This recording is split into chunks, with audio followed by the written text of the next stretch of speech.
আলুর পরোটা খেতে কে না ভালোবাসে। আর আজকাল তো আমরা সবসময় চেষ্টা করি ঝামেলা ছাড়া কম সময়ের মধ্যে কোন খাবার এবং খুব ভালো খেতে হয় সেটা আমরা বানানোর চেষ্টা করি। সেরকমই আলুর পরোটা আজ আমি খুব সহজ পদ্ধতি ঝামেলা ছাড়া বানানো আপনাদের মাঝে শেয়ার করতে চলেছি। আলুর পরোটা অনেক রকম বানানো যায়, কিন্তু এই প্রসেসে বানালে আপনাদের খুব তাড়াতাড়ি হয়ে যাবে। আমি 4টা আলু সিদ্ধ করে নিয়েছি। খুব ভালো করে এটাকে গ্রেট করে নিব। গ্রেট করার পরে এটাকে আমি এক জায়গায় রাখলাম। এর মধ্যে আমি দিয়ে দিলাম ধনেপাতা কুচি, বিট লবণ এবং সাদা লবণ, চিলি ফ্লেক্স এবং কাঁচা লঙ্কা এবং গরম মশলা পাউডার আর চাট মশলা। এগুলো দিয়ে আমি ভালো করে ময়ম দিয়ে নেব, মানে আলুটা।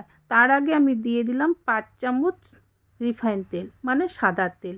আর বিট লবণ সেটা আপনারা স্বাদ অনুযায়ী দিবেন। এখন দিয়ে দিলাম 2 কাপের একটু বেশি আটা। আপনারা আটার পরিবর্তে ময়দাও ব্যবহার করতে পারেন, তবে আমি একটু ময়দাটা ব্যবহার কম করি, যেহেতু শরীরের পক্ষে ময়দাটা একটু ক্ষতিকারক, তাই আটাটাই চেষ্টা করি সব কিছুর মধ্যে দেবার। যেটাতে আটা লাগবে না বা হয় না সেটাতেই আমি ময়দা দিই বা সুজি দিই।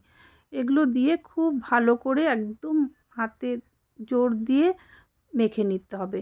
জল দিলে পরে বেশি একদম পিছলা হয়ে যাবে, বেলতে অসুবিধা হবে এবং আরও আটা দিতে হবে। যেটুকুনি আমি নিয়েছি তার জন্য সব কিছু পারফেক্ট। এগুলো দিয়ে ভালো করে একদম মেখে নিচ্ছি। আর আস্তে আস্তে মাখতে হবে যাতে আলু আটা সব একসাথে মিশে যায়। আর আপনারা গ্রেট না করে হাতের সাহায্যেও আলুটা মেখে নিতে পারেন। দেখুন এরকমভাবে যেন মাখাটা হয়, তবে মাখাটা এখনও হয়নি, আপনাদের আমি দেখালাম। খুব ভালো করে আমি মেখে নিচ্ছি। আর জোরে জোরে মাখলে কি হবে, ভেঙে যাওয়ার চেষ্টা থাকে, তাই আস্তে আস্তে করে একদম ভালো করে মেখে নিচ্ছি। দেখুন আমার মাখাটা প্রায় এরকম হয়ে গেছে, তবুও আবার ভালো করে হাত দিয়ে আবার মেখে নিচ্ছি। আর আপনারা যদি জল লাগে আপনারা কিন্তু জল একটু গরম জল দিয়ে নেবেন। আর কিন্তু লাগে না সাধারণত, এই আলুর যেটুকুনি জল বার হয় সেটুকুনি দিয়ে হয়, কারণ আলুটা সেদ্ধ ছিল। আর সেদ্ধ আলুর মধ্যে একটু জল জল ভাব থাকে, সেটুকু দিয়েই আটাটা মাখা হয়। আর আপনাদের বাড়িতে যদি মেম্বার বেশি আপনারা সব কিছু বাড়িয়ে নেবেন। আমার বাড়িতে যেরকম মেম্বার সেরকম হিসাবে আমি পরিমাণটা নিলাম। আর অনেক সময় আলুর পুর ভরে অনেকে বানায় পরোটা, ভেঙে যায়, কিন্তু এটাতে ভাঙবে না এবং সহজে তাড়াতাড়ি হয়ে যাবে। আমি 20 মিনিট ঢেকে রাখলাম। 20 মিনিট পর আমি ঢাকনাটা খুলে এখন আমি হাতের সাহায্যে যত বড় রুটি মতন বানাবো, মানে আলুর পরোটা বানাবো, সেটুকুনি আটার গোলাটা আমি হাতে নিব। আর দেখুন আপনারা যেটুকুনি বড় করতে চান, ছোট বড় না কীরকম সেরকম বানাবেন। আমি এত বড় সাইজে বানাবো তাই এরকম দেখালাম। আর এটা পাতলাভাবেই বানাতে হবে, মোটা করলে পরে খেতে ভালো লাগবে না। হাতের সাহায্যে আমি একটু গোল করে নিচ্ছি, তবে এখন আমি বেলবো না। এটার মধ্যে একটা জিনিস দেওয়ার বাকি আছে, এটা দিলে পরে খেতে আরও ভালো হয়, যেটা দোকানেও সবসময় আলুর পরোটা বানালে উপরে দিয়ে থাকে। হ্যাঁ, বুঝতে পেরেছেন কি? বাটার। এর ভিতরে আমি বাটার দিয়ে নিলাম। এতে খেতে এত ভালো হয় পরোটা, ভিতরে বাটারের গন্ধ আলুর গন্ধ মিশে খুব ভালো হয়। তাওয়া গরম হয়ে গেছে, এখন আমি বসিয়ে দিলাম এই পরোটা।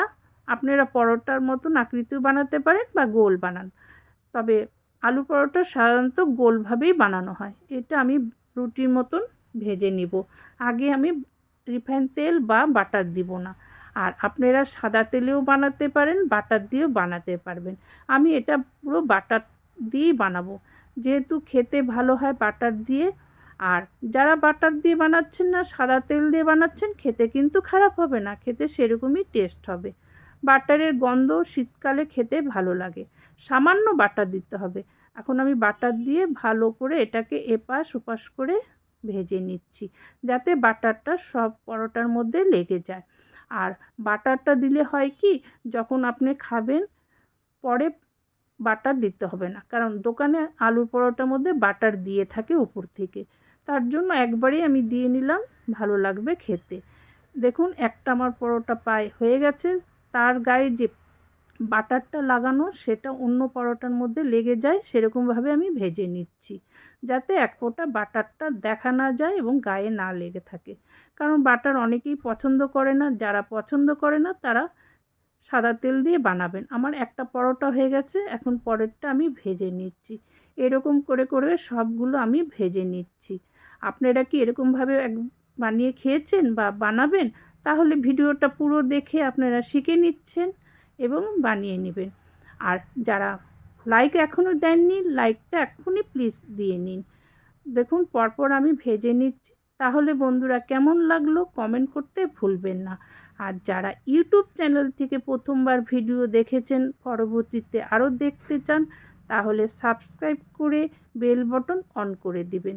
আর কমেন্ট করতে ভুলবেন না, শেয়ার করে দিবেন সবার মাঝে, যাতে সবাই দেখতে পারে। আর যারা ফেসবুক থেকে দেখছেন, ফলো করতে ভুলবেন না, শেয়ার করে দিবেন সবার মাঝে, আর কমেন্ট করবেন ভিডিও রিলেটিভ। ততদিনে আপনারা ভালো থাকুন, সুস্থ থাকুন। আবার ঠিক সময় আমি নতুন ভিডিও নিয়ে চলে আসব। এতক্ষণ যারা ভিডিও দেখলো ধন্যবাদ।